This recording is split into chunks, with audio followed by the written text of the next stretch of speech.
Part 2, Chapter 18 of 20,000 Leagues Under the Sea, an underwater tour of the world by Jules Verne.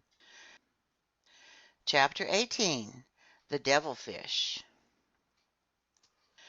For some days the Nautilus kept veering away from the American coast. It obviously didn't want to frequent the waves of the Gulf of Mexico or the Caribbean Sea. Yet there was no shortage of water under its keel, since the average depth of these seas is 1,800 meters. But these waterways, strewn with islands and plowed by steamers, probably didn't agree with Captain Nemo. On April 16, we raised Martinique and Guadeloupe from a distance of about 30 miles. For one instant I could see their lofty peaks. The Canadian was quite disheartened, having counted on putting his plans into execution in the Gulf, either by reaching shore or by pulling alongside one of the many boats plying a coastal trade from one island to another. An escape attempt would have been quite feasible, assuming Ned Land managed to seize the skiff without the captain's knowledge, but in mid-ocean it was unthinkable. The Canadian, Conseil, and I had a pretty long conversation on this subject. For 6 months we had been prisoners aboard the Nautilus. We had fared 17,000 leagues, and as Ned Land put it, there was no end in sight. So he made me a proposition I hadn't anticipated. We were to ask Captain Nemo this question straight out. Did the captain mean to keep us on board his vessel permanently? This measure was distasteful to me. To my mind it would lead nowhere. We could hope for nothing from the Nautilus's commander, but could depend only on ourselves. Besides, for some time now the man had been gloomier, more withdrawn, less sociable. He seemed to be avoiding me. I encountered him only at rare intervals. He used to take pleasure in explaining the underwater wonders to me. Now he left me to my research and no longer entered the lounge. What changes had come over him? From what cause? I had no reason to blame myself.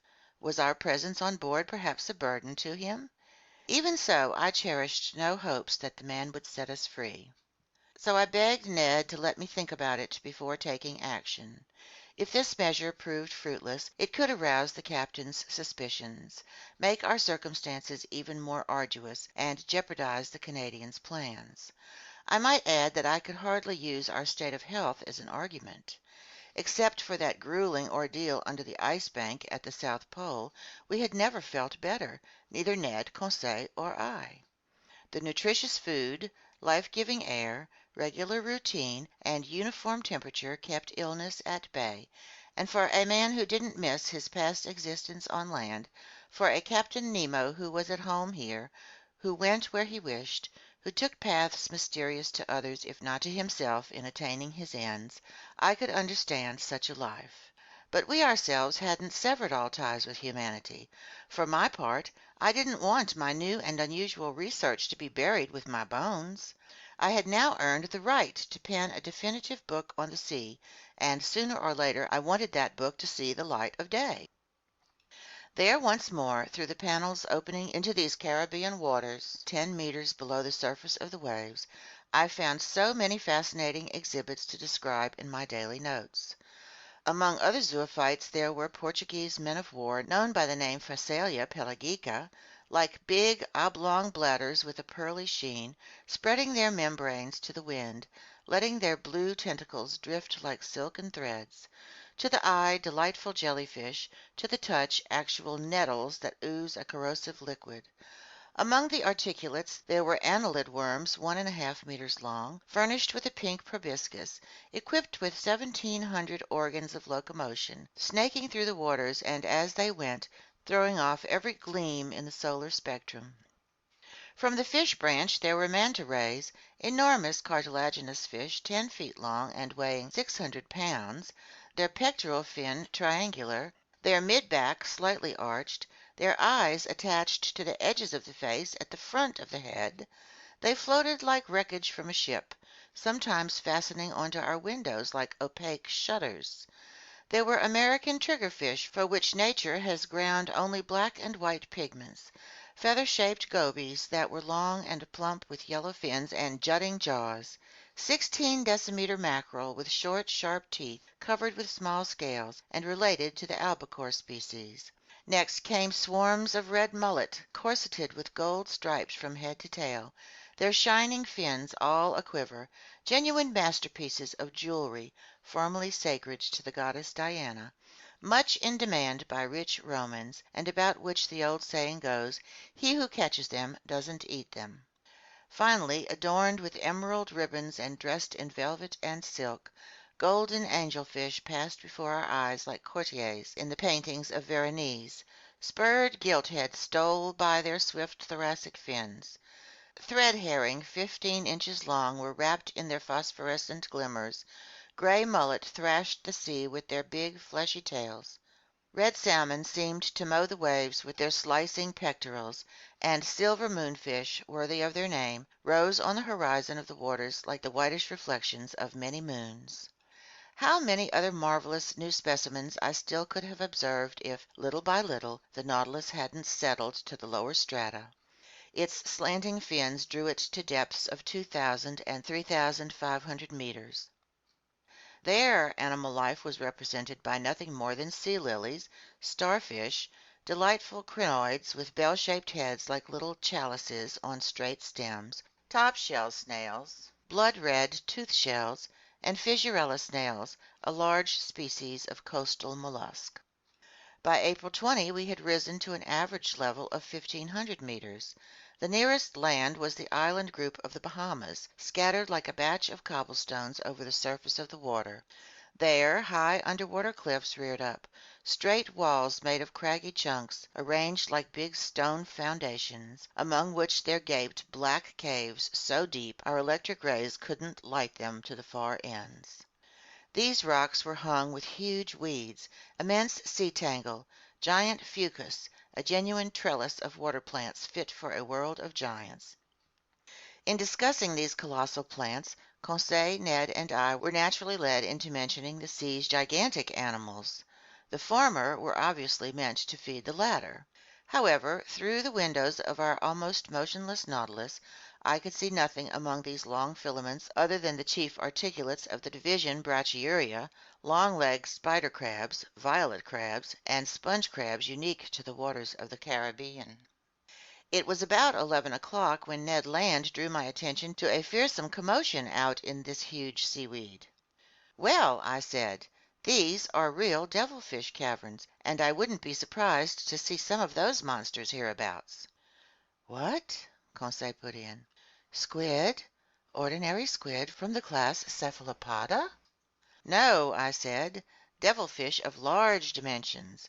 But friend Land is no doubt mistaken, because I don't see a thing." "That's regrettable," Conseil answered. "I'd like to come face to face with one of those devilfish I've heard so much about, which can drag ships down into the depths. Those beasts go by the name of crack." "Fake it is more like it," the Canadian replied sarcastically. "Krakens," Conseil shot back, finishing his word without wincing at his companion's witticism. "Nobody will ever make me believe," Ned Land said, "that such animals exist." "Why not?" Conseil replied. "We sincerely believed in Master's narwhal." "We were wrong, Conseil." "No doubt, but there are others with no doubts who believe to this day." "Probably, Conseil, but as for me, I'm bound and determined not to accept the existence of any such monster till I've dissected it with my own 2 hands." "Yet," Conseil asked me, "doesn't Master believe in gigantic devilfish?" "Yikes! Who in Hades ever believed in them?" the Canadian exclaimed. "Many people, Ned, my friend," I said. "No fishermen. Scientists, maybe." "Pardon me, Ned, fishermen and scientists." "Why, I to whom you speak," Conseil said with the world's straightest face, "I recall perfectly seeing a large boat dragged under the waves by the arms of a cephalopod." "You saw that?" the Canadian asked. "Yes, Ned." "With your own 2 eyes?" "With my own 2 eyes." "Where, may I ask?" "In St. Malo," Conseil returned unflappably. "In the harbor?" Ned Land said sarcastically. "No, in a church," Conseil replied. "In a church!" the Canadian exclaimed. Yes, Ned, my friend. It had a picture that portrayed the devilfish in question. Oh, good, Ned Land exclaimed with a burst of laughter. Mr. Conseil put one over on me. Actually, he's right, I said. I've heard about that picture, but the subject it portrays is taken from a legend, and you know how to rate legends in matters of natural history. Besides, when it's an issue of monsters, the human imagination always tends to run wild. People not only claimed these devilfish could drag ships under, but a certain Olaus Magnus tells of a cephalopod a mile long that looked more like an island than an animal. There's also the story of how the Bishop of Trondheim set up an altar one day on an immense rock. After he finished saying Mass, this rock started moving and went back into the sea. The rock was a devilfish. "And that's everything we know?" the Canadian asked. "No," I replied. Another bishop, Pontoppidan of Bergen, also tells of a devilfish so large a whole cavalry regiment could maneuver on it. "They sure did go on, those old-time bishops," Ned Land said. Finally, the naturalists of antiquity mentioned some monsters with mouths as big as a gulf, which were too huge to get through the Strait of Gibraltar. "Good work, men," the Canadian put in. "But in all these stories, is there any truth?" Conseil asked. "None at all, my friends, at least in those that go beyond the bounds of credibility and fly off into fable or legend. Yet for the imaginings of these storytellers there had to be, if not a cause, at least an excuse. It can't be denied that some species of squid and other devilfish are quite large, though still smaller than cetaceans. Aristotle put the dimensions of one squid at 5 cubits, or 3.1 meters. Our fishermen frequently see specimens over 1.8 meters long. The museums in Trieste and Montpellier have preserved some devilfish carcasses measuring 2 meters. Besides, according to the calculations of naturalists, one of these animals only 6 feet long would have tentacles as long as 27, which is enough to make a fearsome monster. "Does anybody fish for 'em nowadays?" the Canadian asked. If they don't fish for them, sailors at least sight them. A friend of mine, Captain Paul Boss of Le Havre, has often sworn to me that he encountered one of these monsters of colossal size in the seas of the East Indies. But the most astonishing event, which proves that these gigantic animals undeniably exist, took place a few years ago in 1861. "What event was that?" Ned Land asked. Just this. In 1861, to the northeast of Tenerife and fairly near the latitude where we are right now, the crew of the gunboat Alecto spotted a monstrous squid swimming in their waters. Commander Begur approached the animal and attacked it with blows from a harpoon and blasts from rifles, but without much success because bullets and harpoons crossed its soft flesh as if it were semi-liquid jelly. After several fruitless attempts, the crew managed to slip a noose around the mollusk's body. This noose slid as far as the caudal fins and came to a halt. Then they tried to haul the monster on board, but its weight was so considerable that when they tugged on the rope, the animal parted company with its tail, and deprived of this adornment, it disappeared beneath the waters. "Finally, an actual event," Ned Land said. "An indisputable event, my gallant Ned. Accordingly, people have proposed naming this devilfish Begur's squid." "And how long was it?" the Canadian asked. "Didn't it measure about 6 meters?" said Conseil, who was stationed at the window and examining anew the crevices in the cliff. "Precisely," I replied. "Wasn't its head," Conseil went on, "crowned by 8 tentacles that quivered in the water like a nest of snakes?" "Precisely." "Weren't its eyes prominently placed and considerably enlarged?" "Yes, Conseil." "And wasn't its mouth a real parrot's beak, but of fearsome size?" "Correct, Conseil." "Well, with all due respect to master," Conseil replied serenely, "if this isn't Begur's squid, at least it's one of his close relatives." I stared at Conseil. Ned Land rushed to the window. "What an awful animal!" he exclaimed. I stared in my turn and couldn't keep back a movement of revulsion. Before my eyes there quivered a horrible monster worthy of a place among the most far-fetched teratological legends. It was a squid of colossal dimensions, fully 8 meters long. It was traveling backward with tremendous speed in the same direction as the Nautilus. It gazed with enormous staring eyes that were tinted sea green. Its 8 arms, or more accurately feet, were rooted in its head, which has earned these animals the name cephalopod. Its arms stretched a distance twice the length of its body, and were writhing like the serpentine hair of the Furies. You could plainly see its 250 suckers arranged over the inner sides of its tentacles and shaped like semispheric capsules. Sometimes these suckers fastened onto the lounge window by creating vacuums against it. The monster's mouth, a beak made of horn and shaped like that of a parrot, opened and closed vertically. Its tongue, also of horn substance and armed with several rows of sharp teeth, would flicker out from between these genuine shears. What a freak of nature! A bird's beak on a mollusk. Its body was spindle-shaped and swollen in the middle, a fleshy mass that must have weighed 20,000 to 25,000 kilograms. Its unstable color would change with tremendous speed as the animal grew irritated, passing successively from bluish-gray to reddish-brown. What was irritating this mollusk? No doubt the presence of the Nautilus, even more fearsome than itself, and which it couldn't grip with its mandibles or the suckers on its arms. And yet what monsters these devilfish are! What vitality our Creator has given them! What vigor in their movements, thanks to their owning a triple heart! Sheer chance had placed us in the presence of this squid, and I didn't want to lose this opportunity to meticulously study such a cephalopod specimen. I overcame the horror that its appearance inspired in me, picked up a pencil, and began to sketch it. "Perhaps this is the same as the Electos," Conseil said. "Can't be," the Canadian replied, "because this one's complete while the other one lost its tail." "That doesn't necessarily follow," I said. "The arms and tails of these animals grow back through regeneration, and in 7 years the tail on the Guere's squid has surely had time to sprout again." "Anyhow," Ned shot back, "if it isn't this fellow, maybe it's one of those." Indeed, other devilfish had appeared at the starboard window. I counted 7 of them. They provided the Nautilus with an escort, and I could hear their beaks gnashing on the sheet iron hull. We couldn't have asked for a more devoted following. I continued sketching. These monsters kept pace in our waters with such precision they seemed to be standing still, and I could have traced their outlines in miniature on the window.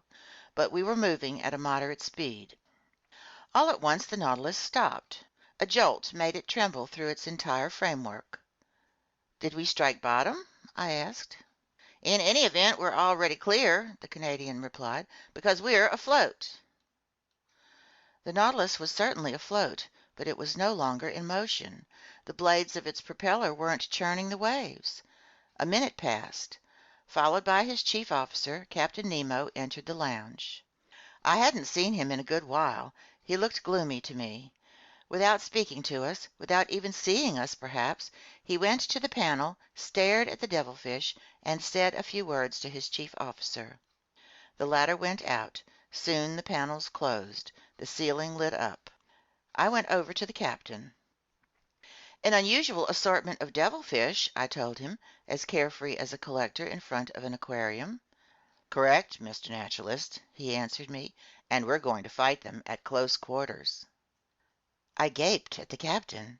I thought my hearing had gone bad. "At close quarters?" I repeated. "Yes, sir. Our propeller is jammed. I think the horn-covered mandibles of one of these squid are entangled in the blades. That's why we aren't moving." "And what are you going to do?"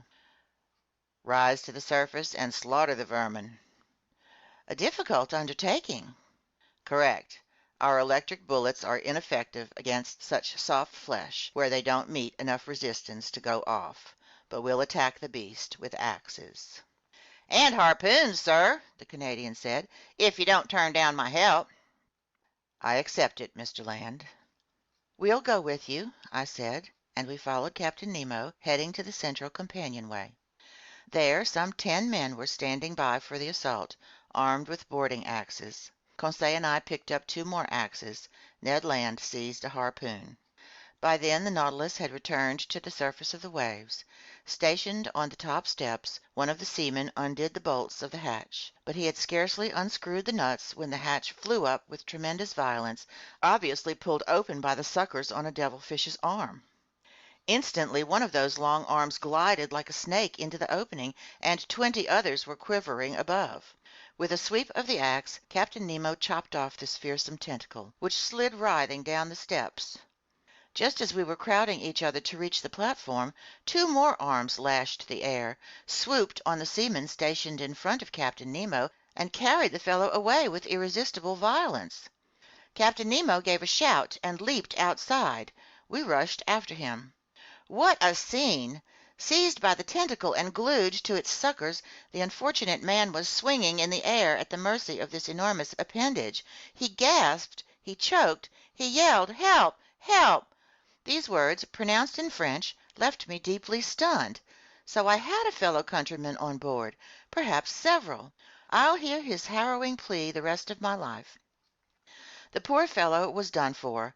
Who could tear him from such a powerful grip? Even so, Captain Nemo rushed at the devilfish and with a sweep of the axe hewed one more of its arms. His chief officer struggled furiously with the other monsters crawling up the Nautilus's sides. The crew battled with flailing axes.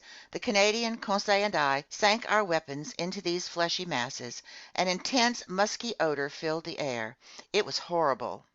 For an instant I thought the poor man entwined by the devilfish might be torn loose from its powerful suction.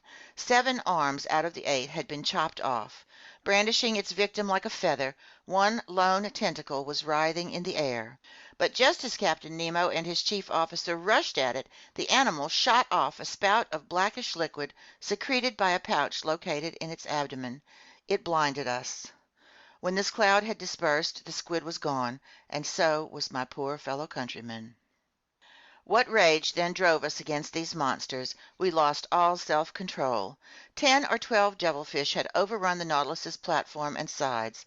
We piled helter-skelter into the thick of these sawed-off snakes, which darted over the platform amid waves of blood and sepia ink. It seemed as if these viscous tentacles grew back like the many heads of Hydra. At every thrust, Ned Land's harpoon would plunge into a squid's sea-green eye and burst it. But my daring companion was suddenly toppled by the tentacles of a monster he could not avoid. Oh, my heart nearly exploded with excitement and horror. The squid's fearsome beak was wide open over Ned Land. The poor man was about to be cut in half. I ran to his rescue, but Captain Nemo got there first. His axe disappeared between the 2 enormous mandibles, and the Canadian, miraculously saved, stood and plunged his harpoon all the way into the devilfish's triple heart. "Tit for tat," Captain Nemo told the Canadian. "I owed it to myself." Ned bowed without answering him. This struggle had lasted a quarter of an hour. Defeated, mutilated, battered to death, the monsters finally yielded to us and disappeared beneath the waves. Red with blood, motionless by the beacon, Captain Nemo stared at the sea that had swallowed one of his companions, and large tears streamed from his eyes. End of Part 2, Chapter 18.